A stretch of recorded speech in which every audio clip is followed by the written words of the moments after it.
My dear student, আমি তোমাদের ABTA test paper করাচ্ছি। কোনো প্রশ্ন বাদ না দিয়ে প্রথম থেকে শেষ পর্যন্ত পুরো প্রশ্ন 90 নাম্বার অথবা ম্যাপ পয়েন্টিং পুরো কমপ্লিট, এক একটি ভিডিওতে এক একটি পেজ। যা ইউটিউব তো দূরে থাক, তুমি কোনো টিচারও তোমাকে করাবে না। কারণ কি, এক একটি সেট করতে কতটা পরিশ্রম করতে হয় যে করে সে জানে। অতএব তুমি যদি এই ভিডিওগুলি লাভ পেতে চাও অবশ্যই সাবস্ক্রাইব করে রেখে দাও। শুধু ভূগোল নয়, ভূগোলে প্রতিটা পেজ পেয়ে যাবে। শুধু ভূগোল নয়, 7টি সাবজেক্টের, মাধ্যমিকে 7টি সাবজেক্টই পাবে। অতএব তোমার যদি প্রয়োজনীয় ভিডিও মনে হয় না, তুমি অবশ্যই সাবস্ক্রাইব করে রেখে দাও। আর যখন খুঁজবে তখন হয়তো তুমি চ্যানেলটি নাও পেতে পারো, তাই চ্যানেলের তো অভাব নেই, সাবস্ক্রাইব করে রেখে দাও। দেখো আজ স্টার্ট করব, না দেখলে ভুল করবে। এটা দেখো কোনো প্রশ্ন বাদ দেয়নি, অথবা সব ধরে করাচ্ছি। দেখো আজ করব কত পৃষ্ঠা জানো? আজ করব 96, পৃষ্ঠা নম্বর 96। জানো কি? দেখো class 10 geography ABTA test paper, page number 96। দেখো প্রথম প্রশ্ন, দেখো গতিবেগ দ্বিগুণ হলে নদীর বহন ক্ষমতা বৃদ্ধি পায়।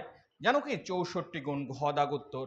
লবণযুক্ত শিলার উপর নদীর প্রধান ক্ষয় প্রক্রিয়া হলো দ্রবণ ক্ষয়। লবণে কি হয়? দ্রবণ ক্ষয় হয়। তারপর দেখো কোনটি জিওট্রপিক বায়ুর উদাহরণ? উত্তর হচ্ছে জেট বায়ু। জেট বায়ু হচ্ছে জিওট্রপিক বায়ুর উদাহরণ। তারপরে দেখো বার্ষিক উষ্ণতার প্রসার সবচেয়ে কম হয় কোথায় জানো? নিরক্ষীয় অঞ্চলে, নিরক্ষীয় জলবায়ু অঞ্চলে। কয়েকটা। তারপরে দেখো পরেরটা কি আছে? সমুদ্র স্রোত সৃষ্টি নির্ভর করে বায়ু প্রবাহের উপর। সমুদ্র স্রোত প্রধানত কার উপর নির্ভর করে? বায়ু প্রবাহ। তারপরে দেখো ল্যান্ডফিল থেকে উৎপন্ন গ্যাস হলো মিথেন। ল্যান্ডফিল থেকে কোন গ্যাস উৎপন্ন হয়? মিথেন।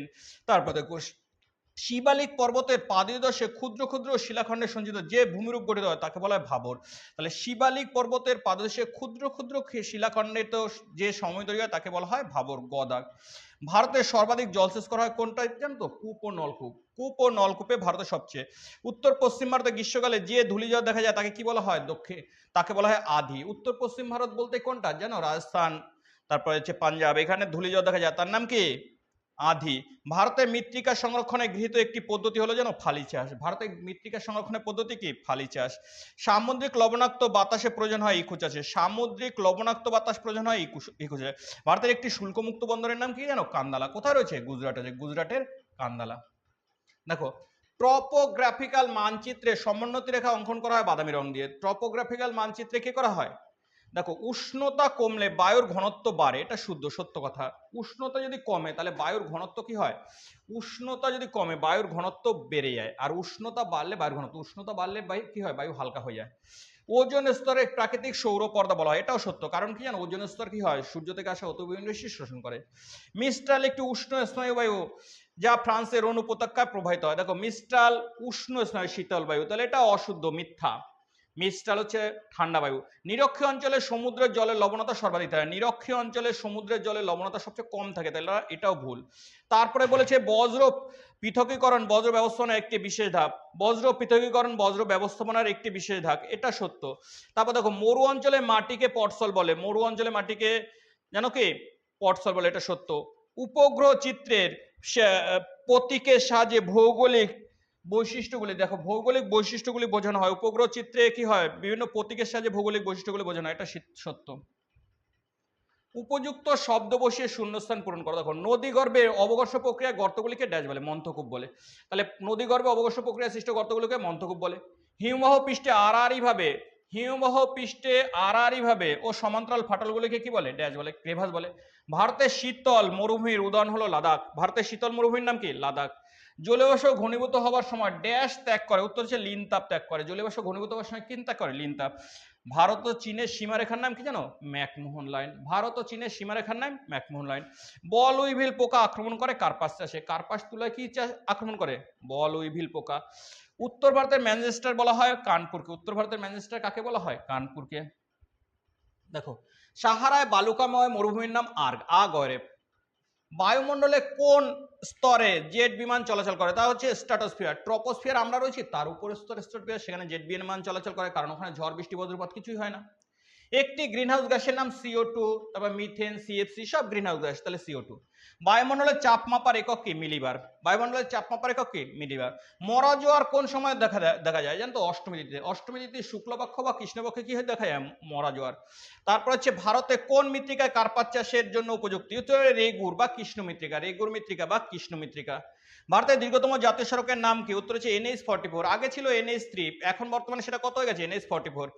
দেখো উপগ্রহ চিত্রে কোন এককে প্রকাশ করা হয়? তো FCC, ফলস কালার কোডেড হচ্ছে কি উপগ্রহ চিত্রে FCC দিয়ে প্রকাশ করা হয়, FCC। দেখো মেলাও বলেছে কি হিমালয়, দেখো বাম দিকটা দেখি, হিমালয় খরস্রোতা নদী হচ্ছে কি জানো? অলকানন্দা। তাহলে হিমালয় একটা খুব স্রোত নদী চলছে, তার নাম হচ্ছে অলকানন্দা। কফি গবেষণা করা হচ্ছে চিকমাগালুর, অন্ধ্রপ্রদেশের চিকমাগালুরে কফি গবেষণা। ইসরো হচ্ছে মহাকাশ গবেষণা কেন্দ্র। ইসরো কি? মহাকাশ। উত্তর পূর্ব ভারতের প্রবেশদ্বার হচ্ছে শিলিগুড়ি। উত্তর পূর্ব ভারতের প্রবেশদ্বার কি? শিলিগুড়ি। উত্তর পূর্ব ভারতের প্রবেশদ্বার হলো শিলিগুড়ি। এবার চলে আসি দেখো 2 নম্বরের প্রশ্নগুলো। হিমশৈল দেখেছো? সমুদ্র স্রোত ও তরঙ্গে আঘাতে মহাদেশীয় হিমবাহ থেকে বিশাল বরফের স্তূপ আলাদা হয়ে সমুদ্রের জলে ভাসতে থাকে। সমুদ্রের জলে ভাসমান এই পাহাড়ের মতো বিশাল আকৃতির বরফের স্তূপে হিমশৈল। সমুদ্রের স্রোত ও তরঙ্গের আঘাতে, তাহলে দেখো আন্টার্কটিকা মহাদেশে প্রচুর বরফ রয়েছে, সেটা স্রোতে এসে ধাক্কা লাগছে, আঘাতে কি হয়? মহাদেশীয় হিমবাহ থেকে বিশাল বরফের খণ্ড ভেঙে যায়, স্তূপ আকারে আলাদা হয়ে সমুদ্র জলে ভাসতে থাকে। এই সমুদ্র জলে ভাসমান বিশাল আকৃতি বরফের স্তূপকে হিমশৈল বলে। তাহলে বিশাল বরফ যদি পাহাড় কি বললাম স্তূপ সমুদ্র জলে ভাসে থাকে কি বলা হয়? হিমশৈল। সমুদ্র স্রোত ও তরঙ্গের আঘাতে মহাদেশীয় হিমবাহ থেকে বিশাল বরফের স্তূপ আলাদা হয়ে সমুদ্রের জলে ভাসতে থাকে, তাকে সমুদ্রে বলা হয় হিমশৈল। নদী বর্তন কাকে বলে? দেখো যে কোনো নদীতে জল প্রবাহের পরিমাণ, গতিবেগ ও জলস্তরের উচ্চতা সারা বছর একই থাকে না। তাহলে নদীর কোনো সারা বছর কি জলের পরিমাণ, গতিবেগ, জল প্রবাহের উচ্চতা সারা বছর একই থাকে না। ভিন্ন কারণে প্রবাহের কোনো এক বছরের মধ্যে নদীর জল প্রবাহ ঋতুভিত্তিক পর্যায়ক্রমিক হ্রাস বৃদ্ধি পরিবর্তন নদীবর্তন। তাহলে নদীতে কি হয়? একবার নদীর জল বৃদ্ধি পায়, এক সময় কমে, এক সময় এদিকে যায়, তাকে একে বলা হয় কি? নদী বর্তন, নদী বর্তন। এরপর দেখো গর্জনশীল চল্লিশা বলতে কি বোঝো? উত্তর গোলার্ধে স্থলভাগের পরিমাণ অধিক হয়, দক্ষিণ পশ্চিম বাধাপায়ু প্রবাহ। উত্তর গোলার্ধে কি হয়? স্থলভাগ বেশি রয়েছে, তাই দক্ষিণ পশ্চিম বায়ু কি হয়? দক্ষিণ পশ্চিম বায়ু না বাধাপ্রাপ্ত হয়। কিন্তু দক্ষিণ গোলার্ধে স্থলভাগ সমুদ্র বিস্তার বেশি, দক্ষিণ গোলার্ধে কি নেই? স্থলভাগ কম, সমুদ্রের বিস্তার বেশি হয়। পশ্চিম বায়ু বাধাহীনভাবে প্রবল বেগে গর্জন করে প্রবাহিত হয়, কত? 40 থেকে 47 ডিগ্রি অক্ষাংশ পর্যন্ত। পশ্চিম বায়ুর গতিবেগ সর্বক্ষা বেশি হয়, তাই এই অঞ্চলকে গর্জনশীল চল্লিশা বলে। 40 থেকে 47 অনেক বইয়ে 50 দেওয়া আছে। 40 থেকে 47 ডিগ্রি অক্ষাংশে কি আছে? প্রবল বেগে প্রবাহিত হয় পশ্চিম বায়ু, এর নাম কি? গর্জন করতে, একে বলা হয় গর্জনশীল চল্লিশা। কারণ কি? আবার বলছি, দেখো উত্তর গোলার্ধে স্থলভাগের পরিমাণ বেশি হয় না, দক্ষিণ পশ্চিম বায়ু কি হয়? দক্ষিণ পশ্চিম বায়ু বাধাপ্রাপ্ত হয়। কিন্তু দক্ষিণ গোলার্ধে স্থলভাগ সমুদ্রের বিস্তার বেশি, স্থলভাগ নেই দক্ষিণ গোলার্ধে, দক্ষিণ গোলার্ধ পুরো সমুদ্র, তাই কি হয়? কোনো বাধাপ্রাপ্ত হয় না, পশ্চিমে বাধাহীনভাবে প্রবল বেগে প্রবাহিত হয়। 40 থেকে 47 ডিগ্রি অক্ষাংশে যে প্রবল শব্দ করতে করতে বায়ু প্রবাহিত হয়, তাকে বলা হয় গর্জনশীল চল্লিশা। দেখো গ্র্যান্ড ব্যাংকে, গ্র্যান্ড ব্যাংক হলো উত্তর আমেরিকা মহাদেশের স্তরে, দেখো গ্র্যান্ড ব্যাংক হলো উত্তর আমেরিকা মহাদেশীয় স্তরে নিউ ফাউন্ডল্যান্ড দ্বীপের দক্ষিণ পূর্বে সমুদ্রগর্ভের মালভূমির একটি ব্যাপ্তি। তাহলে গ্র্যান্ড ব্যাংক হলো উত্তর আমেরিকা মহাদেশের স্তরে নিউ ফাউন্ডল্যান্ড দ্বীপের দক্ষিণে সমুদ্রগর্ভের মালভূমির একটি ব্যাপ্তি, মানে সমুদ্রের মধ্যে মালভূমি উঁচু স্থান, যেখানে কি হচ্ছে? সূর্যলা প্রবেশ করতে। গ্র্যান্ড ব্যাংক বিশ্বের অন্যতম সমৃদ্ধ মাছ ধরার ক্ষেত্র। গ্র্যান্ড ব্যাংক কিসের জন্য বিখ্যাত? মাছ ধরার জন্য বিখ্যাত। দেখো বজ্র ব্যবস্থাপনার সংজ্ঞা দাও। বজ্র ব্যবস্থাপনা, দেখো বজ্র ব্যবস্থাপনা মানুষের স্বাস্থ্য, পরিবেশ, গ্রহের সম্পদ এবং নান্দনিকতার উপর বজ্রের প্রতিকূল প্রভাব হ্রাস করার উদ্দেশ্যে তো বজ্র ব্যবস্থাপনার লক্ষ্য হলো পরিবেশ এবং মানব স্বাস্থ্যের উপর এই ধরনের বজ্র বিপজ্জনক প্রভাব হ্রাস করা। তাহলে বজ্র ব্যবস্থাপনা কি? বজ্র ব্যবস্থাপনা মানুষের স্বাস্থ্য, পরিবেশ, গ্রহের সম্পদ এবং নান্দনিকতার উপর বজ্রের প্রতিকূল প্রভাব হ্রাস করার উদ্দেশ্য রয়েছে, মানে বজ্র যাতে ক্ষতি করতে না পারে সেটা মনে রাখবে। বজ্র ব্যবস্থাপনার লক্ষ্য হলো পরিবেশ এবং মানব স্বাস্থ্যের উপর এই ধরনের বজ্রের বিপজ্জনক প্রভাব হ্রাস করা। তারপরে দেখো ইউট্রিফিকেশন কি? দেখো ইউট্রিফিকেশন হলো একটি সাধারণ শব্দ যা এমন একটি প্রক্রিয়াকে বর্ণনা করে যেখানে পুষ্টিগুলি জলের দেহে জমা হয়, যার ফলে অক্সিজেন জলে হ্রাস করতে পারে এমন অণুজীব বৃদ্ধি পায়। তাহলে জলে অণুজীব বৃদ্ধি পায় যে প্রক্রিয়া, তার নাম হচ্ছে ইউট্রিফিকেশন হলো একটি সাধারণ শব্দ যা এমন একটি প্রক্রিয়াকে বর্ণনা করে যেখানে পুষ্টিগুলি জলের দেহে জমা হয়, ফলে অক্সিজেন জলে হ্রাস করতে পারে এমন অণুজীবের বৃদ্ধি পায়। দেখো বৃষ্টি ছায়া অঞ্চল বলতে কি বোঝো? দেখো জলীয় বাষ্পহীন শুকনো জলীয় বাষ্পহীন ওই শুকনো বাতাস পাহাড় পর্বত অতিক্রম করে পাহাড়ের অপর দিকে অনুবাদ ঢালে চলে গেলে এবং উপর থেকে নিচে নামার দরুন উষ্ণতা বৃদ্ধি পাওয়ায় সেখানে আর বৃষ্টিপাত হয় না। তাহলে পাহাড়ের এক ঢালে বৃষ্টিপাত হয়, অন্য ঢালে কোনো কিন্তু বৃষ্টিপাত হয় না, পরিমাণ কম হয়। পাহাড়ের বলেছে বায়ুমুখী দিকে বিপরীত দিককে প্রায় বৃষ্টিহীন অনুবাদ ঢালকে বৃষ্টি ছায়া অঞ্চল বলে। তাহলে যেদিকে কোনো বৃষ্টিপাত হয় না তাহলে সেই দিককে কি বলা হয়? বৃষ্টি ছায়া অঞ্চল বলে। তাহলে পাহাড়ের এক ঢালে বৃষ্টিপাত হয়, অন্য ঢালে যাওয়ার সময় তাদের জলীয়বাষ্প না থাকায় বৃষ্টিপাত হয় না, একেই বলা কি? এই অঞ্চলকে বলা বৃষ্টি ছায়া অঞ্চল। ভারতের কৃষ্ণ মৃত্তিকার দুটি বৈশিষ্ট্য। কৃষ্ণ মৃত্তিকা দেখো, কালো রঙের ব্যাসল্ট শিলা বা লাভা পাথর ক্ষয় পেয়ে কৃষ্ণ মৃত্তিকা সৃষ্টি হয়েছে। কালো রঙের ব্যাসল্ট শিলা বা লাভা পাথর ক্ষয় পেয়ে কৃষ্ণ মৃত্তিকা সৃষ্টি হয়েছে বলে এই মাটির রং কালো। তাহলে ব্যাসল্ট শিলা ক্ষয় পেয়ে কৃষ্ণ মৃত্তিকা সৃষ্টি হয়েছে এইটা। কৃষ্ণ মৃত্তিকায় পলি ও কাদার ভাগ বেশি হয়, এই মাটির জল ধারণ ক্ষমতা খুব বেশি। তাহলে কৃষ্ণ মৃত্তিকায় কি কাদা আর কিসের? পলির ভাগ বেশি হয়, জল ধারণ ক্ষমতা খুব বেশি। তারপর দেখো আলপীয় অরণ্য কি?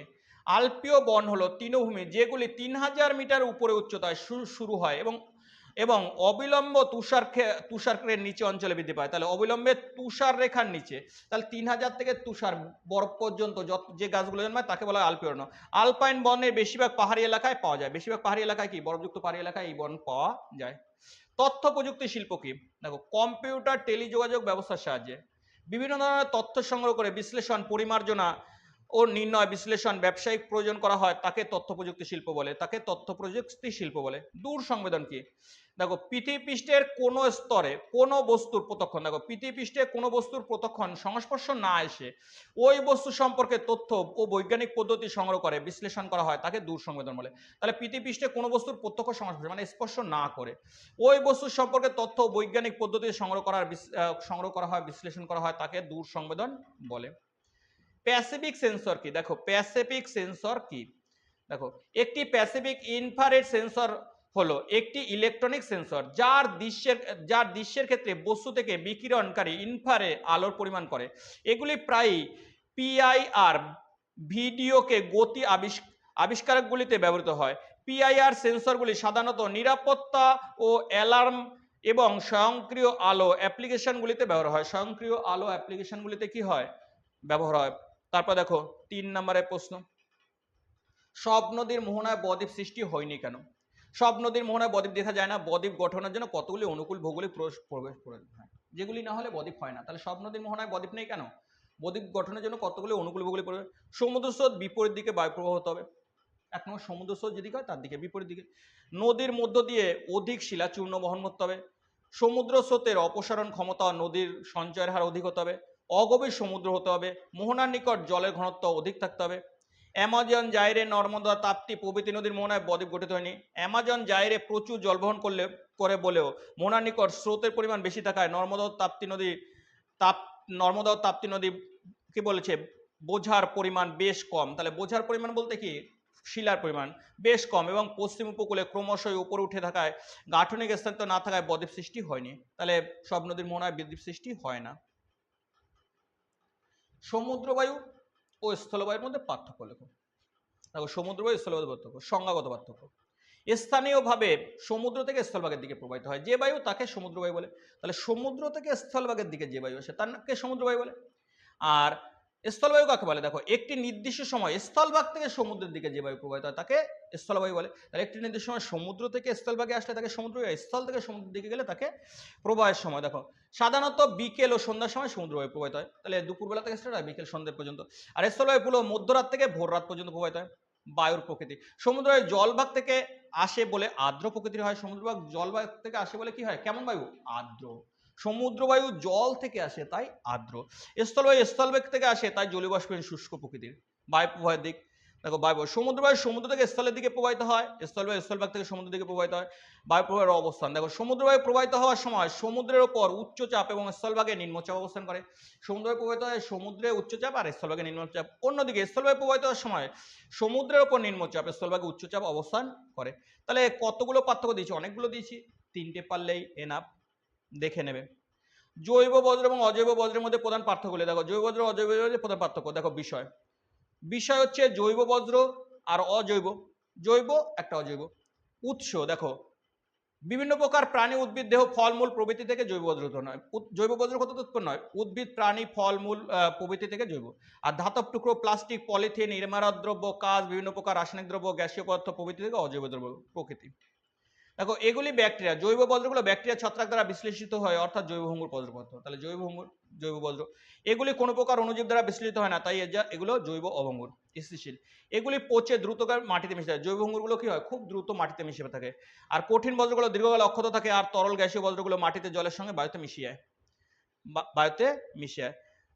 অথবা বলেছে বজ্র ব্যবস্থাপনায় শিক্ষার্থীর ভূমিকা উল্লেখ করো। বজ্র ব্যবস্থাপনায় শিক্ষার্থীর ভূমিকা। দেখো বজ্র ব্যবস্থাপনায় শিক্ষার্থীগুলো অত্যন্ত গুরুত্বপূর্ণ। 1 নম্বর, কম বজ্র উৎপাদন। শিক্ষার্থীরা শিখবে কিভাবে কম পরিমাণ বজ্র উৎপাদন করতে হয়। তাহলে শিক্ষার্থীদের কি বজ্র পদার্থের 1 নম্বর শিখবে কি কিভাবে কম বজ্র উৎপাদন করতে হয়, সেটা শিক্ষার্থীরা শিখবে। শ্রেণীকক্ষ গৃহস্থকে বর্জ্যমুক্ত করা। দেখো শিক্ষার্থীরা যে শ্রেণীকক্ষে ক্লাস করে তা পরিচ্ছন্ন রাখার সঙ্গে সঙ্গে নিজেদের বাড়িঘরও বর্জ্যমুক্ত রাখার তাদের অন্যতম কর্তব্য থাকবে। তাদের কর্তব্য কি? শ্রেণীকক্ষ সহ বাড়িঘর বজ্রপদার্থ মুক্ত। বজ্র অপসারণে সাহায্য করা। দেখো জমে থাকা বজ্র যথাসময়ে অপসারণ এবং পুনর্ব্যবহারের জন্য শিক্ষার্থীরা নিজেকে অন্যকে উদ্বুদ্ধ করবে, নিজেকে এবং অন্যকে কি করবে? উদ্বুদ্ধ করবে। লোহিত মৃত্তিকা ল্যাটেরাইট মৃত্তিকার পার্থক্য। দেখো লাল মাটি বা লোহিত মৃত্তিকা কম বৃষ্টিপাত অঞ্চলে লাল মাটি স্ফটিক শিলার উপর বিকশিত হয়। তাহলে লাল মাটি কি হয়? কম বৃষ্টিপাত যুক্ত অঞ্চলে স্ফটিক শিলা। দেখো 1 2 3 করে দিয়েছি। আর দেখো 2 নম্বর হচ্ছে লাল মাটি উড়িষ্যা, ছত্তিশগড় এবং কিছু অঞ্চলে গঙ্গা সমভূমির মাঝখানে আছে, মাঝখানে এবং পশ্চিমঘাটের দক্ষিণ অংশে পাওয়া যায়। আর স্ফটিক রূপান্তরিত শিলাগুলিতে লোহার প্রসারণের কারণে লাল মাটি একটি লাল রঙের বিকাশ করে। এবার ল্যাটেরাইট মাটি। উচ্চ তাপমাত্রা ভারী বৃষ্টিপাত সহ এলাকায় ল্যাটেরাইট মাটি বিকশিত হয়। উচ্চ তাপমাত্রা, ওদিকের 1 নম্বর এদিকে 1 নম্বর লিখে দিলেই পার্থক্য হয়ে গেল। দেখো উচ্চ তাপমাত্রা এবং ভারী বৃষ্টিপাত সহ এলাকায় ল্যাটেরাইট মাটি বিকশিত হয়। ল্যাটেরাইট মাটি প্রধানত কর্ণাটক, কেরালা, ওড়িশা, আসাম পাহাড়ি এলাকায় দেখা যায়।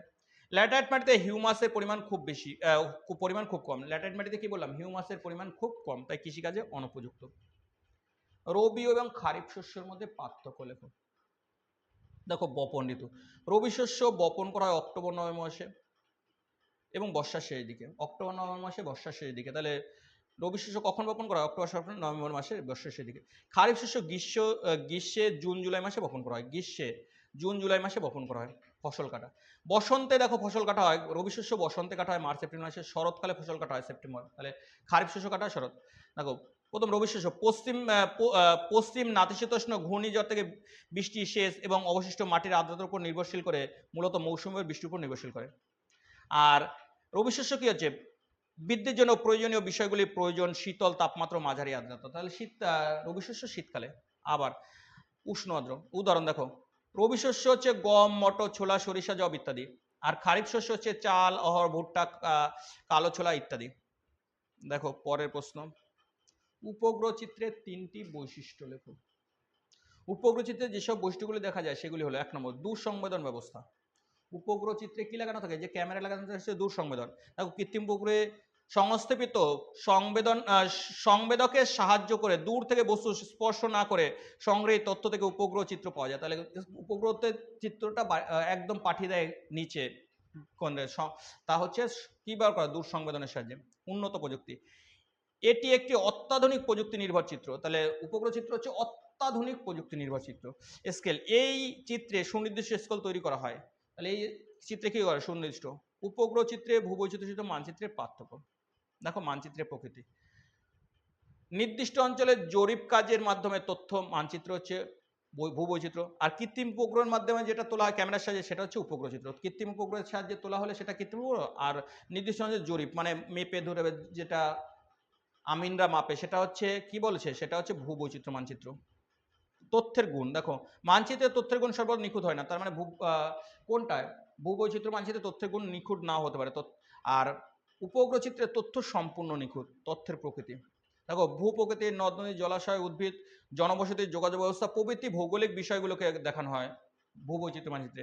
কিন্তু মানচিত্রের রং, রেখা, প্রকৃতির চিহ্নের মাধ্যমে। আর ভূপৃষ্ঠের সকল তথ্য উপগ্রহ চিত্রের সাহায্যে, ভূপৃষ্ঠের সকল তথ্য উপগ্রহ চিত্রের সাহায্যে দেখানো হয়। এই চিত্রে বিভিন্ন ছদ্মরং ব্যবহার করা হয়। ছদ্মরং। তারপর দেখো শুষ্ক 5.1.1। শুষ্ক মরু অঞ্চলে বায়ু জলধারা মিলিত কার্যের ফলে গঠিত ভূমিরূপের বর্ণনা দাও।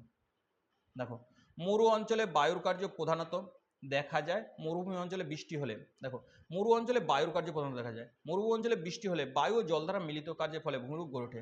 শুষ্ক অঞ্চলে বায়ু জলধারা মিলিত করে যেসব গঠিত হয় সেগুলি হলো, দেখো ভূমিরূপ হলো 1 নম্বর হচ্ছে ওয়াদি।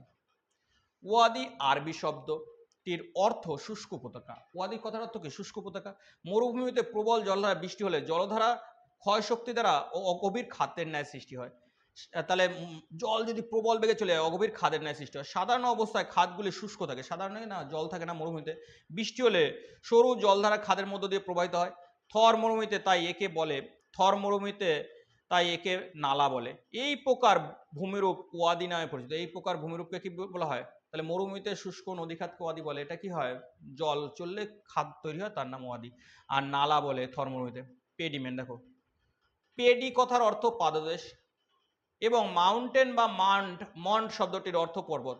মরু অঞ্চলে উচ্চভূমি পাদদেশে চওড়া বিস্তীর্ণ শিলাময় মরুভূমিকে পেডিমেন্ট বলা হয়। ইনসেলভার্সের সামনের দিকে মূলত পেডিমেন্ট সৃষ্টি হয়ে থাকে। আবহবিকার বায়ু ও জলধারা সম্মিলিত কাজের ফলে পেডিমেন্ট সৃষ্টি হয়। এই ভূমিরূপের অংশের ঢাল মৃদু প্রকৃতির হয়। ঢাল কেমন হয়? মৃদু প্রকৃতির হয়। তারপর দেখো বাজাদা। পেডিমেন্টের সামনের অংশে বা সামনে মৃদু ঢালযুক্ত অংশকে ছোট ছোট জলধারা বাহিত সূক্ষ্ম নুড়ি বালি প্রভৃতি সঞ্চিত হয়, সময় সাদৃশ্য ভূমিরূপ গঠন করে। একে বলা হয় বাজাদা বা বাহাদা। বাজাদা সমমিত তুলনামূলকভাবে এবড়োখের এবং অনুর্বর হয়। বাজাদা কি? তুলনামূলক এবড়োখের অনুর্বর। প্লায়া, দেখো প্লায়া। বাজাদার আরো ঢালু হয়ে যেখানে ঢালু হয় এসে যখন কোনো নিচু আবদ্ধ জলাশয় ভূমিতে মেশে। বাজাদা যখন কোনো আবদ্ধ নিচু হয়ে আবদ্ধ জলতা মেশে তখন সেই জলাভূমিকে প্লায়া বলে। সাধারণত প্লায়া পেডিমেন্ট দ্বারা আবদ্ধ থাকে, মানে পাহাড় দ্বারা আবদ্ধ থাকে। আবদ্ধ অর্থাৎ বলা যায় মরু অঞ্চলে বৃত্তাকার পেডিমেন্ট অবস্থান করলে, তাদের কেন্দ্রস্থলে জলাভূমি অবস্থান করলে তাকে প্লায়া বলে। পেডিমেন্ট থেকে জলধারাগুলি প্লায়াতে এসে মিলিত হয়। বৃষ্টি হলে প্লায়া জলপূর্ণ হয়ে প্লায়া হ্রদে পরিণত হয়। শুষ্ক ঋতুতে প্লায়া জলশূন্য থাকে, তখন লবণের আস্তরণ দেখা যায়। শুষ্ক ঋতুতে প্লায়া জলশূন্য থাকে, তাকে তখন দেখা যায় কি? তখন লবণের আস্তরণ। দেখো কি কি কি কি দিয়েছি মরুভূমি অঞ্চলে। প্রথম দিয়েছি ওয়াদি, তারপর দিয়েছি পেডিমেন্ট, তারপরে দিয়েছি কি দেখেছো? বাজাদা, তারপরে দিয়েছি প্লায়া। তাহলে মরুভূমি অঞ্চলে, শুষ্ক মরুভূমি অঞ্চলে বায়ু এবং জলধারা মিলিত ভূমিরূপ এগুলি ভালো করে দেখবে, হয়ে যাবে। মৌসুমী বায়ুর সঙ্গে জেট বায়ুর সম্পর্ক। দেখো আগের সেটেও ছিল, একটু ভালো করে প্রত্যেকটা সেট দেখে নিলেই না, প্রত্যেকটা সেট যদি তুমি দেখতে থাকো তাহলেই তোমার কমপ্লিট হয়ে যাবে, জানো কি কোনো কিছু বাদ থাকবে না। দেখো মৌসুমী বায়ুর সাথে জেট বায়ুর সম্পর্ক। আবহাওয়াবিদরা মনে করেন মৌসুমী বায়ুর সাথে জেট বায়ুর একটি ঘনিষ্ঠ সম্পর্ক রয়েছে। বর্ষাকালে কি হয়? দেখো ক্রান্তীয় পূবালী জেট বায়ু, দেখো বায়ুর প্রবাহ পথ। ক্রান্তীয় পূবালী জেট বায়ু জুন মাসে ভারতের উপর দিয়ে প্রবাহিত হয়। ওই সময় বায়ুস্রোত চীনের দক্ষিণ উপকূল থেকে আরম্ভ থাইল্যান্ডের ভারতীয় উপদ্বীপ পেরিয়ে আফ্রিকার পূর্ব দিকে সুদান হয়ে প্রায় সাহারায় গিয়ে শেষ হয়। বায়ুর গতিবেগ, দেখো পূর্ব মালয়েশিয়া থেকে পশ্চিম ভারত পর্যন্ত ক্রান্তীয় পূবালী জেট বায়ুর গতিবেগ খুব বেশি, তাহলে পূবালী জলবায়ু কি থাকে, এবং পশ্চিমে তা ক্রমশ হ্রাস পায়। মৌসুমী বায়ুর উপর প্রভাব, দেখো প্রকৃতপক্ষে ভারতের দক্ষিণ পশ্চিম মৌসুমী বায়ু সঠিক সময় আগমনে ও সক্রিয়তা বহুলাংশ এই ক্রান্তীয় পূবালী জেট বায়ুর অবস্থানের উপর নির্ভরশীল। যদি এই ক্রান্তীয় পূবালী জেট বায়ু তার স্বাভাবিক অবস্থান থেকে বেশি উত্তরে সরে যায় তাহলে দক্ষিণ পশ্চিম মৌসুমী বায়ুর প্রবাহ ছেদ ঘটে, অর্থাৎ ভারতের দক্ষিণ পশ্চিম মৌসুমী দুর্বল হয়ে পড়ে, বৃষ্টিহীন এবং খরা পরিস্থিতি সৃষ্টি হয়। এছাড়া বর্ষাকালে ভারতে নিম্নচাপ এবং ঘূর্ণিঝড় সৃষ্টি হয়, সেগুলিও তীব্রতা হ্রাস বৃদ্ধি করে এই জেট বায়ু। দেখো শীতকালে উপক্রান্তীয় পশ্চিমা জেট বায়ু। দেখো উপক্রান্তীয় পশ্চিমা জেট বায়ু অক্টোবর নভেম্বর মাসে নাগাদ, অর্থাৎ দক্ষিণ পশ্চিম মৌসুমী বায়ু ফিরে আসার সময় থেকে ভারতের ওপর আবর্তিত হয় এবং প্রায় মে মাস পর্যন্ত এই দেশের ওপর দিয়ে প্রবাহিত হয়। এই বায়ু স্রোতটি শীতকালে যতই দক্ষিণে সরে আসে ভারতের উত্তর পূর্ব মৌসুমী বায়ু সক্রিয়তা ততই তীব্রতা বাড়ে। ফেব্রুয়ারি মাসে এটি সর্বাধিক দক্ষিণে আসে এবং তারপর ধীরে ধীরে উত্তরে সরে গিয়ে মে মাসে অন্তর্হিত হয়। শীতকালে ভারতের উপর দিয়ে পশ্চিম থেকে পূর্ব দিকে প্রবাহিত হওয়ার সময় এই বায়ু স্রোতটি হিমালয় বাধা পেয়ে দুটি শাখায় বিভক্ত হয়। দেখো তারপর হচ্ছে উপক্রান্তীয় জেট বায়ু দুটি শাখা, একটি শাখা হিমালয়ের উত্তর, অপরটি দক্ষিণ দিকে গিয়ে প্রবাহিত হয়ে হয়ে শেষে আরো পূর্বে গিয়ে মিলিত হয়। হিমালয়ের দক্ষিণ শাখাটিতে শক্তিশালী হয়, তত উত্তর ভারতে শীত তীব্র হয় এবং শৈত্যপ্রবাহ দেখা যায়। প্রকৃতপক্ষে মৌসুমী বায়ুর সাথে জেট বায়ুর ঘনিষ্ঠ সম্পর্ক থাকার জন্যই ভারতে আবহাওয়া জলবায়ুতে জেট বায়ুর প্রভাব সীমাহীন। ভারতে মৌসুমী বায়ুর স্থায়িত্ব এবং তীব্রতা, বর্ষাকালীন বৃষ্টিপাত, ঋতু পরিবর্তন প্রভৃতি জেট বায়ুর অবস্থান এবং গতি প্রকৃতির উপর নির্ভরশীল। তাহলে ভারতের যত বৈশিষ্ট্য, জলবায়ুর যত বৈশিষ্ট্য দেখি সবই প্রায় হিসেব করতে গেলে জেট বায়ুর উপরে নির্ভরশীল হয়। ভালো করে দেখবে।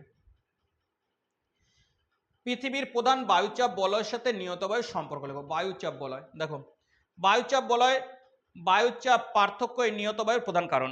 যেখানে বায়ুচাপ বেশি সেখান থেকে যেদিকে বায়ুচাপ কম সেদিকে বায়ু প্রবাহিত হয়। এই নিয়ম মেনে পৃথিবীর 4টি স্থানে উচ্চচাপ বলয় থেকে 3টি নিম্নচাপ বলয়ের দিকে সারা বছর ধরে নিয়মিত বায়ু প্রবাহিত হয়। নির্দিষ্ট গতিবেগ এই নিয়ত বায়ু 3 প্রকার। দেখো নিয়ত বায়ু কয় প্রকার? 3 প্রকার। আয়ন বায়ু, পশ্চিমা বায়ু, মেরু বায়ু। তাহলে নিয়ত বায়ু কয় প্রকার? 3 প্রকার। আয়ন বায়ুর সঙ্গে দেখো আয়ন বায়ুর সাথে বায়ুচাপ বলয়ের সম্পর্ক। উত্তর গোলার্ধে কর্কটক্রান্ত উচ্চচাপ বলয়, দক্ষিণ গোলার্ধে মকরক্রান্ত উচ্চচাপ বলয় থেকে নিরক্ষীয় নিম্নচাপ বলয়ের দিকে সারা বছর যে বায়ু প্রবাহিত হয় তাকে আয়ন বায়ু বলে, বায়ু নামে প্রবাহিত হয়। মোটামুটি 30 ডিগ্রি থেকে 50 ডিগ্রি উত্তর, 30 ডিগ্রি থেকে 50 ডিগ্রি উত্তরে দক্ষিণে অক্ষরেখার মধ্যে আয়ন বায়ু প্রবাহিত হয়। ফেরেলের সূত্র অনুযায়ী উত্তর গোলার্ধে এই বায়ু ডান দিকে কিছুটা বেঁকে উত্তর পূর্ব দিক থেকে ছুটে আসে, আর উত্তর পূর্ব দিক থেকে আসে বলে এই গোলার্ধে এই বায়ু প্রবাহের নাম উত্তর পূর্ব আয়ন বায়ু। দক্ষিণ গোলার্ধে আয়ন বায়ু ফেরেলের সূত্র অনুসারে বাঁ দিকে বেঁকে দক্ষিণ পূর্ব দিক থেকে ছুটে আসে, দক্ষিণ পূর্ব দিকে আসে বলে এই গোলার্ধে বায়ু প্রবাহের নাম দক্ষিণ পূর্ব আয়ন বায়ু। এবার দেখো নিরক্ষরেখায় নিকটবর্তী নিরক্ষীয় ক্রান্তীয় বলয় অঞ্চলে 50টি উত্তর অক্ষাংশ থেকে 50টি দক্ষিণ অক্ষাংশ পর্যন্ত স্থানে উত্তর পূর্ব দক্ষিণ পূর্ব আয়ন বায়ু মিলিত হয় বলে এই অঞ্চলে কোনো বায়ু প্রবাহ লক্ষ্য করা যায় না। পশ্চিম বায়ুর সাথে বায়ুচাপের সম্পর্ক দেখো, পশ্চিমা বায়ুর সঙ্গে বায়ুচাপ বলার সম্পর্ক।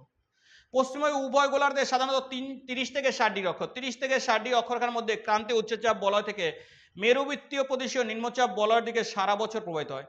এই বায়ু ফেরেলের সূত্র মেনে উত্তর গোলার্ধের ডান দিকে বেঁকে এবং দক্ষিণ গোলার্ধে পশ্চিম পশ্চিম পশ্চিম পশ্চিমা বায়ু হিসেবে দক্ষিণ গোলার্ধে বাঁ দিকে বেঁকে উত্তর পশ্চিম পশ্চিমা বায়ু নামে পরিচিত হয়। মেরু বায়ু দেখো, মেরু বায়ুর সঙ্গে বায়ুচাপ বলার সম্পর্ক একটু ভালোভাবে দেখে নেবে, নোটগুলো না ভেরি ভেরি ইম্পর্টেন্ট। মেরু বায়ু সাধারণত উভয় গোলার্ধে মোটামুটি 70 থেকে 80 ডিগ্রি অক্ষরেখার মধ্যে 70 থেকে 80 ডিগ্রি অক্ষরেখার মধ্যে মেরুদেশীয় উচ্চচাপ বলয় থেকে বৃত্তপ্রদেশীয় নিম্নচাপ বলয়ের দিকে প্রবাহিত হয়। এই বায়ু উত্তর গোলার্ধে উত্তর পূর্ব মেরু বায়ু, দক্ষিণ গোলার্ধে দক্ষিণ পূর্ব মেরু বায়ু নামে পরিচিত। উত্তর গোলার্ধে উত্তর পূর্ব আয়ন বায়ু, দক্ষিণ গোলার্ধে মেরু বায়ু, দক্ষিণ গোলার্ধে দক্ষিণ পূর্ব মেরু বায়ু নামে পরিচিত। ভারতে জোয়ার ভাটা সৃষ্টির কারণ দেখো, প্রধানত দুটো কারণে সমুদ্রে জোয়ার ভাটা সৃষ্টি হয়। এক হচ্ছে চাঁদ সূর্যের মহাকাশ শক্তির প্রভাব, আর দুই কেন্দ্রাঘাতিক বলের প্রভাব। চাঁদ ও সূর্যের মহাকাশের প্রভাব আর কি বলছে? কেন্দ্রাঘাতিক বলের প্রভাব। দেখো চাঁদ ও সূর্যের মহাকাশের শক্তি প্রভাব। সূর্য এবং চন্দ্র উভয়ই পৃথিবীকে আকর্ষণ করে। চাঁদ এবং সূর্য দুটোই কি করে? পৃথিবীকে আকর্ষণ করে। সূর্য চন্দ্রের চেয়ে অনেক বেশি বড় হলেও সূর্যের তুলনায় পৃথিবীর কাছে আছে চাঁদ, অনেক কাছে। জোয়ার ভাটা সৃষ্টির ক্ষেত্রে সূর্যের তুলনায় চন্দ্রের আকর্ষণ বেশি কার্যকরী হয়। সূর্যের ভর চন্দ্রের ভরে 2,60,00,000 গুণ। সূর্য চন্দ্র থেকে কত বেশি ভারী? 2,70,00,000 গুণ বেশি হওয়া সত্ত্বেও চন্দ্র প্রায় 380 গুণ। চন্দ্র থেকে সূর্য কত গুণ দূরে? 380 গুণ দূরে অবস্থিত। এই জন্য পৃথিবীর জলভাগের উপর চন্দ্রের আকর্ষণ ক্ষমতা সূর্যের দ্বিগুণ হয়। সূর্যের দ্বিগুণ হওয়ায় সূর্যের চেয়ে প্রধানত চন্দ্রের আকর্ষণে জোয়ার ভাটা হয়। চন্দ্র ও সূর্যের আকর্ষণী শক্তির প্রভাবে কঠিন পদার্থের তুলনায়, দেখো চন্দ্র এবং সূর্যের আকর্ষণের প্রভাবে কি হয়? কঠিন পদার্থের তুলনায় পৃথিবীর তরল জলরাশি খুব সহজে প্রবাহিত হয়, জোয়ারের সৃষ্টি করে। পৃথিবীর জলরাশির পরিমাণ সুনির্দিষ্ট হয় চন্দ্র সূর্যের আকর্ষণে প্রভাবিত স্থানের দিকে। দেখো জল স্থানের দিকে পৃথিবীর জলরাশি চলে যাওয়ায় কম আকর্ষণযুক্ত স্থানে, তাহলে আকর্ষণযুক্ত স্থানের দিকে জল চলে যায়, কম আকর্ষণযুক্ত স্থানে ভাটা সৃষ্টি হয়। কেন্দ্রাঘাতীয় বলের প্রভাব। দেখো পৃথিবী তার অক্ষ বা মেরুদণ্ডের ওপর দ্রুত বেগে আবর্তন করার ফলে ভূপৃষ্ঠের জলরাশি বাইরের দিকে নিক্ষিপ্ত হবার প্রবণতা লাভ করে। তাহলে পৃথিবী প্রবল বেগে ঘুরছে, ঘোরার জন্য না বাইরে কি হয়? ওই জলটা ছিটকে বাইরে যেতে চলে, প্রবণতা লাভ করে। একে কেন্দ্রাঘাতিক বল বলে। এরপর ভূপৃষ্ঠের জলরাশি নিক্ষিপ্ত হয়ে ফুলে ওঠে এবং জোয়ার সৃষ্টি। এর ফলে ভূপৃষ্ঠের জলরাশি কি হয়? ফুলে ওঠে। তবে কেন্দ্রাঘাতিক শক্তি ভূপৃষ্ঠের চতুর্দিকে কার্যকর হলেও চাঁদের আকর্ষণ শক্তি প্রধানত একদিকে অধিক কার্যকর হয়। তাহলে চাঁদের আকর্ষণ শক্তি একদিকে বেশি কার্যকর হয়। তাই কেন্দ্রাঘাতিক শক্তির অপেক্ষা মূলত চাঁদের আকর্ষণ শক্তির প্রভাবে জোয়ারের সৃষ্টি হয়। তাহলে কার জন্য? চাঁদের জন্য প্রধানত জোয়ারের সৃষ্টি হয়। দেখো ভারতে পূর্ব উপকূল, পশ্চিম উপকূলের সমভূমির পার্থক্য লেখো। ভারতের পূর্ব উপকূল পশ্চিম উপকূল সমভূমির পার্থক্য লেখো। দেখো ভারতের পূর্ব উপকূল পশ্চিম উপকূলের পার্থক্যগুলি হলো এক, বিস্তৃতি। দেখো পূর্ব উপকূল সুবর্ণরেখা নদীর মোহনা থেকে শুরু হয়ে দক্ষিণ কন্যাকুমারিকা পর্যন্ত বিস্তৃত। সুবর্ণরেখা থেকে দক্ষিণ কন্যাকুমারিকা। পশ্চিম উপকূল গুজরাটের কচ্ছ ran থেকে শুরু হয়ে দক্ষিণে কন্যাকুমারিকা পর্যন্ত বিস্তৃত। তাহলে এটা সুবর্ণরেখা থেকে কন্যাকুমারিকা, আর এটা গুজরাটের কচ্ছ থেকে শুরু হয়ে কন্যাকুমারিকা। সৃষ্টির প্রক্রিয়া দেখো ভারতের পূর্ব উপকূল সমুদ্র ও দক্ষিণে মিলিত সঞ্চয় কার্যের ফলে সৃষ্টি হয়েছে। সমুদ্র দক্ষিণে, দেখো ভারতের পূর্ব উপকূল সমুদ্র দক্ষিণে মিলিত সঞ্চয়ের ফলে। আর ভারতের পশ্চিম উপকূল ভূ আন্দোলনজনিত অবনমন এবং সামুদ্রিক সঞ্চয়। তাহলে পশ্চিম উপকূল ভূ আন্দোলন এবং অবনমনের ফলে সামুদ্রিক সঞ্চয়ের ফলে সৃষ্টি হয়েছে। অবস্থান ভারতের উড়িষ্যা, অন্ধ্রপ্রদেশ, তামিলনাড়ু উপকূল বরাবর পূর্ব উপকূল অবস্থান করে। তাহলে উড়িষ্যা রয়েছে, অন্ধ্রপ্রদেশ রয়েছে, তামিলনাড়ু তো পূর্ব উপকূল। আর ভারতের গুজরাট, মহারাষ্ট্র, গোয়া, কর্ণাটক, কেরালা বরাবর পশ্চিম উপকূল। তাহলে গোয়া, মহারাষ্ট্র, কর্ণাটক এই বরাবর বিস্তার। ভারতের পূর্ব উপকূল পশ্চিম উপকূল অপেক্ষা চওড়া। তাহলে পূর্ব উপকূল বেশি চওড়া, গড় 100 কিমি এবং ঢাল মৃদু। তাহলে কত চওড়া? 100 কিমি এবং ঢালটা কেমন? মৃদু। পশ্চিম উপকূল পূর্ব উপকূল সংকীর্ণ, বিস্তার 65 কিমি। কত চওড়া? 65 কিমি আর অত্যাধিক ঢালযুক্ত। উচ্চতা দেখো সমুদ্র থেকে উপকূলের উচ্চতা কম, তাহলে পূর্ব উপকূলের উচ্চতা কম, আর সমুদ্র থেকে পশ্চিম উপকূলের উচ্চতা অনেকটা বেশি। হ্রদ ও বালিয়াড়ি পূর্ব উপকূলে হ্রদ উপহ্রদের সংখ্যা কম কিন্তু বালিয়াড়ির সংখ্যা বেশি। পূর্ব উপকূলে কি হচ্ছে? হ্রদ উপহ্রদের সংখ্যা কম কিন্তু বালিয়াড়ি বেশি। পশ্চিম উপকূলে হ্রদ উপহ্রদের সংখ্যা বেশি কিন্তু বালিয়াড়ির সংখ্যা কম। কেবলমাত্র দক্ষিণ অংশে বালিয়াড়ি দেখা যায়। কেবলমাত্র কোথায়? দক্ষিণ প্রবাহিত নদী। দেখো এই উপকূলে সমভূমির উপর দিয়ে মহানদী, গোদাবরী, কৃষ্ণা, কাবেরী নদী প্রবাহিত হয়েছে। তাহলে পূর্ব উপকূলে মহানদী, গোদাবরী, কৃষ্ণা, কাবেরী নদী প্রবাহিত হয়েছে। আর পশ্চিম উপকূলে দেখো পশ্চিম উপকূল সমভূমির মধ্য দিয়ে কি বলেছে? নেত্রাবতী, সারাবতী, নর্মদা, তাপ্তী নদী প্রবাহিত হয়েছে। আর বদ্বীপ সংখ্যা দেখো বদ্বীপ সংখ্যা পূর্ব উপকূলের নদীগুলি বিশাল বদ্বীপ গঠন করে কিন্তু পশ্চিম উপকূলের নদীগুলি বদ্বীপ নেই বললেই চলে। বন্দর ভারতের পূর্ব উপকূলে পূর্ব উপকূল কম ভগ্ন হয়, স্বাভাবিক প্রত্যাশাযুক্ত বন্দরের সংখ্যা কম, কিন্তু ভারতের পশ্চিম উপকূল বেশি ভগ্ন হয়, স্বাভাবিক প্রত্যাশাযুক্ত বন্দরের সংখ্যা বেশি। দেখো কফি চাষের উপযুক্ত ভৌগোলিক পরিবেশ আলোচনা করো। কফি চাষের অনুকূল ভৌগোলিক পরিবেশ দেখো 1 নম্বর হচ্ছে প্রাকৃতিক পরিবেশ। প্রাকৃতিক পরিবেশের মধ্যে জলবায়ু দেখো ক্রান্তীয় অঞ্চলে উষ্ণ আর্দ্র পরিবেশে বিশেষত নিরক্ষীয় আবহাওয়ায় কফি চাষ ভালো হয়। তাহলে উষ্ণ আর্দ্র তার মানে নিরক্ষীয় আবহাওয়ায় কফি চাষ ভালো হয়। তারপর দেখো উষ্ণতা কফি চাষের জন্য বেশি উষ্ণতার প্রয়োজন। সাধারণত 20 থেকে 25 ডিগ্রি উষ্ণতায় কফি চাষ ভালো হয়। কত উষ্ণতা? 20 থেকে 25 ডিগ্রি সেন্টিগ্রেড। বৃষ্টিপাত 150 থেকে 250 সেন্টিমিটার তার বেশি বৃষ্টিপাত হলে কফির জন্য ভালো। 150 থেকে 250 আর বেশি বৃষ্টিপাত কফির জন্য খুব ভালো। ছায়া কফি গাছগুলিকে প্রখর সূর্যরশ্মি থেকে বাঁচানোর জন্য বাগিচার মধ্যে ছায়া প্রদানকারী গাছ হিসেবে কলা, ভুট্টা প্রভৃতি গাছ রোপণ করা হয়। তাহলে ছায়াদানকারী গাছ দরকার, কলা, ভুট্টা। তারপর হচ্ছে মৃত্তিকা দেখো লাভা সৃষ্টি উর্বর মাটি, লাল দোআঁশ মাটি কফি চাষের জন্য। লাভা সৃষ্ট উর্বর মাটি এবং লাল দোআঁশ মাটি কফি চাষের জন্য উন্নত।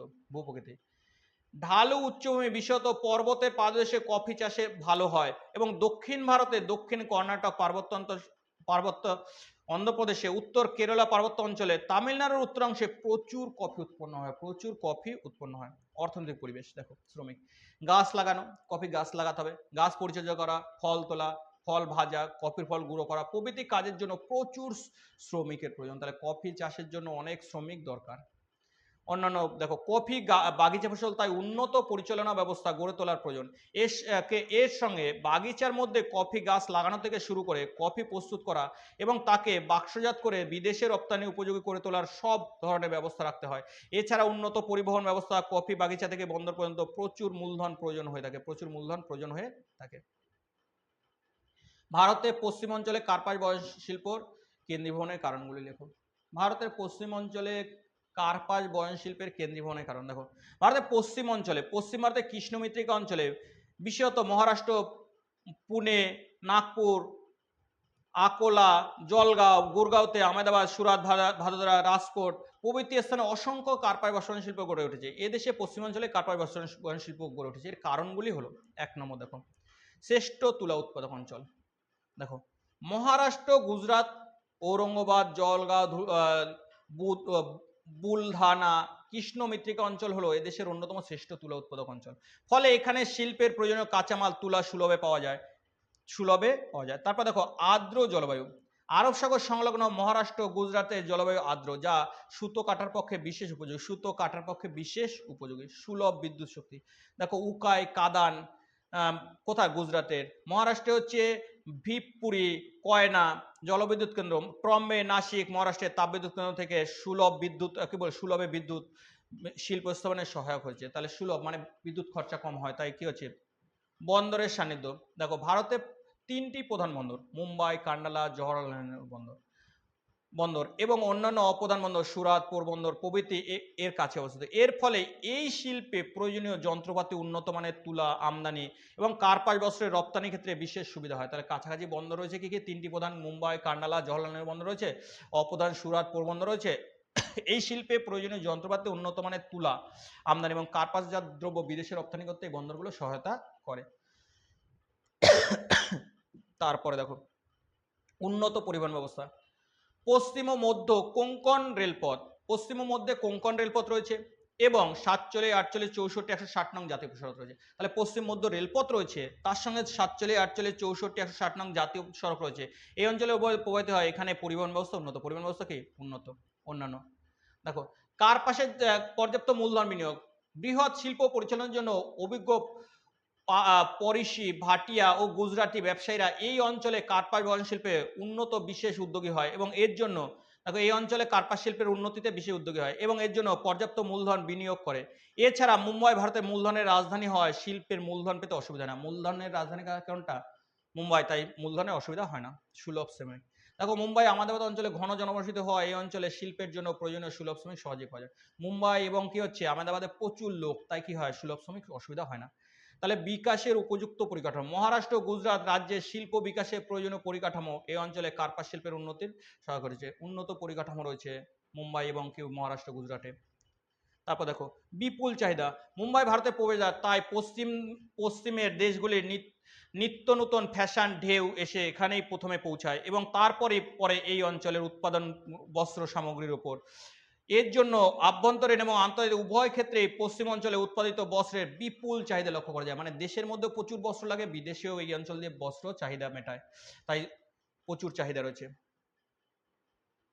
ভারতের নগর গড়ে ওঠার প্রধান কারণগুলি লেখো। ভারতের নগর গড়ে ওঠার প্রধান কারণগুলি লেখো। দেখো ভারতের নগর গড়ে ওঠার প্রধান কারণগুলি হলো প্রশাসনিক কেন্দ্র। দেখো কোনো স্থানে প্রশাসনিক কেন্দ্র হলে সেখানে বিভিন্ন সেবামূলক, শিল্প, বাণিজ্য, শিক্ষা প্রভৃতি বিষয় প্রতিষ্ঠান গড়ে ওঠে এবং বড় বড় সড়ক, পাকা বাড়ি প্রভৃতি নির্মিত হয়। এইভাবে স্থানটি ধীরে ধীরে নগর পরিণত হয়।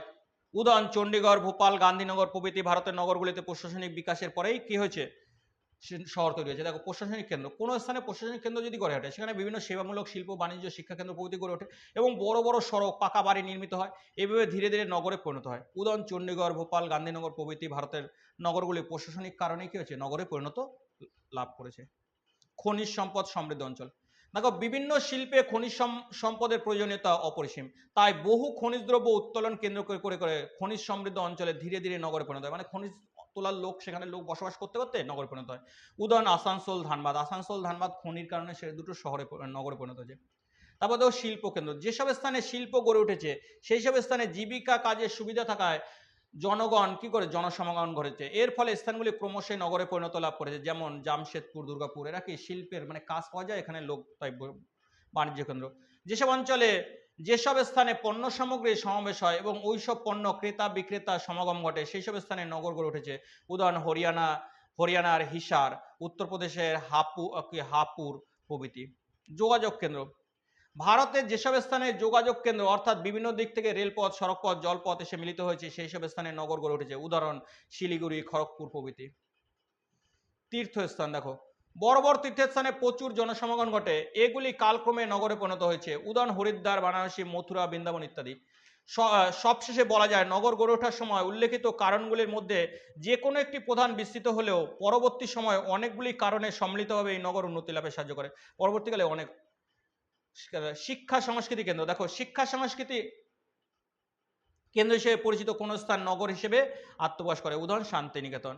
ঐতিহাসিক প্রসিদ্ধ স্থান, ইতিহাস প্রসিদ্ধ স্থান জনসমাগমের কারণে হিসেবে গড়ে উঠেছে। উদাহরণ আগ্রাম, মুর্শিদাবাদ প্রভৃতি স্থানে জনসমাগম ঘটেছে। পর্যটন, অনেক স্থানে মনোরম প্রাকৃতিক পরিবেশের কারণে পর্যটন শিল্প বিকাশ ঘটে, জনবসতি তথা নগর গড়ে উঠেছে। উদাহরণস্বরূপ দার্জিলিং, দীঘা প্রভৃতি অঞ্চলকে বলা যায়। দার্জিলিং, দীঘা প্রভৃতি অঞ্চলকে কি বলা যায়? দেখো সামরিক কেন্দ্র, কিছু কিছু সামরিক কেন্দ্র কালক্রমে নগরে পরিণত হয়েছে, উদাহরণ মিরাট, ব্যারাকপুর। বন্দর, বড় বড় বন্দরকে কেন্দ্র করে নগর গড়ে উঠেছে, উদাহরণ পারদ্বীপ, হলদিয়া প্রভৃতি। পর্বত সমূহ সংযোগস্থল, পর্বত ও সমুদ্র সংযোগস্থলে নগর গড়ে উঠেছে, উদাহরণ হরিদ্বার। হরিদ্বার উদাহরণ কি? হরিদ্বার। দেখো পরের প্রশ্ন দেখি, পরে দেখো ম্যাপ, পরে চলে আসি ম্যাপ। দেখো ম্যাপে দেখো একটু হয়তো দেখা যাচ্ছে না, দেখো আমরা হচ্ছে এই যে ভারতের ম্যাপের এখানটা, এই যে জায়গাটা দেখতে পাচ্ছি, এই জায়গাটা হচ্ছে কি বলতো ভারতের ম্যাপের, ভারতের ম্যাপের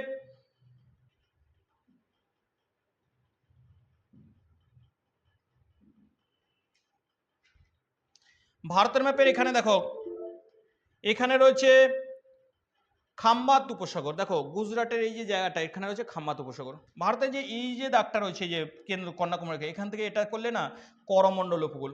এই যে খাসটা দেখতে পাচ্ছ, তার এখানে যে ফোঁটাটা দিলে চেন্নাই, এখানে কি রয়েছে? চেন্নাই। তারপর দেখো ভারত আর শ্রীলঙ্কার মাঝে রয়েছে বলেছে পক প্রণালী। এই যে জায়গাটা, এখানে এই দাগটা দিলে এটা হচ্ছে গোদাবরী নদী। এটা কি? গোদাবরী নদী। এখানে দেখো রাজস্থানের কাছে গুজরাটের দিকে এখানে হচ্ছে মিলেট উৎপাদন। এখানে ভি এর মতন একটু সোজা দিলে সেটা হচ্ছে আরাবল্লী পর্বত। এই জায়গাটা হচ্ছে ভারতের লোহিত মৃত্তিকা। দেখো পশ্চিমবঙ্গের এই যে ফোঁটা দিলাম, এখানে হচ্ছে এই যে এটা হচ্ছে হলদিয়ার উপরে হচ্ছে কি জানো? কলকাতা বিমানবন্দর, কলকাতা বিমানবন্দর। তাহলে ভারতের কোথায় কি উৎপাদিত হয়, কি বললাম ভালো করে দেখলে হয়ে গেল। ভারতে কোথায় কি উৎপাদিত হয় দেখলে হয়ে গেল। তাহলে কি দেখো, তাহলে এটা হচ্ছে কি লোহিত মৃত্তিকা, এটা হচ্ছে লোহিত মৃত্তিকা অঞ্চল, এটা হচ্ছে মিলেট, এটা হচ্ছে আরাবল্লী পর্বত। এই জায়গাটা দেখো গুজরাটে, এখানে কি বলেছে? খাম্বাত উপসাগর। এটা হচ্ছে পক প্রণালী। এই জায়গাটা যে ফোঁটাটা, এটা হচ্ছে চেন্নাই। এখান থেকে এতটা হচ্ছে করমণ্ডল উপকূল। এখানে একদম এটা হচ্ছে হলদিয়া, তার উপরে হচ্ছে কি কলকাতা। দেখো 10টা করে ম্যাপ থাকে, ম্যাপগুলো বলে দিলাম প্রত্যেকটা সেট। আর যদি এই ম্যাপে অসুবিধা হয়, আগে না পুরো ম্যাপ আলাদাভাবে করা রয়েছে, সেই ভিডিওগুলো তুমি সেন্টারে যাও, পুরো না শর্ট কোশ্চেন আলাদাভাবে ব্যাখ্যা করা রয়েছে। আর পুরো সেট অল্প সময়ের মধ্যে দিতে হলে না সেগুলো কি হয়, একটু দ্রুত করতে হয়, একটু অন্যরকম হয়। আর শর্ট কোশ্চেন আলাদা সেটগুলি যদি তুমি দেখে নাও না, তাহলে তুমি পুরো পুরো নাম্বার পাবে। আর সেটগুলো দেখলে 100 পেতে তোমাকে সাহায্য করবে। অতএব তুমি যদি সাবস্ক্রাইব করে রাখো, তাহলে তুমি লাভবান হবে। কারণ কি, সকল 7টি সাবজেক্টের 7টি সাবজেক্টই এবিটিএ টেস্ট পেপারে পুরো সলভ পাবে সেন্টারটিতে। আজ এ পর্যন্ত। সাবস্ক্রাইব করে রাখো, বন্ধুদের মধ্যে শেয়ার করে দাও। আর কি, একটি লাইক তো চাই, ভিডিওটির জন্য একটি লাইক তো চাই। পরবর্তী ভিডিও আবার চলে আসবে কিছুক্ষণের মধ্যে। দেখতে থাকো, সাবস্ক্রাইব করে রাখো, দেখতে থাকো, সাবস্ক্রাইব করে রাখো।